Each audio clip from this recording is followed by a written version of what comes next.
until you get to this page. So once you're on this page, tap next.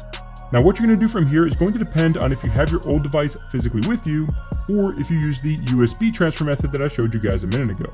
If you use the USB method, click Don't Copy for now, and I'll show you guys how to get the data off the USB stick in a minute. Since I'm going to be transferring data from my Fold 3, I'm just going to tap Next. Now it's going to verify that you have your old device with you, and I do, so I'm going to tap Next again. And I can select to transfer either from a Samsung device or a non-Samsung Android device, as well as from an iPhone. I'm going to start by transferring from the Fold 3 so you guys can see the maximum amount of data you can transfer.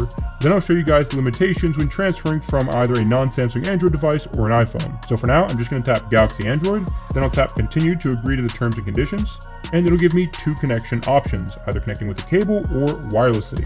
Since I'm still charging my device, I'm going to go ahead and use wirelessly for now. And at this point, I'm going to grab my other device and bring it back into the picture. Now I'm going to open up the Smart Switch application on my old device. And if you don't have Smart Switch on your old device yet, just download it from the Google Play Store like I showed you guys earlier. Then I'm going to select Send Data. And since I'm still charging my Fold 4, I'm going to go ahead and tap Wireless on both. After a moment, the Fold 4 will find the Fold 3.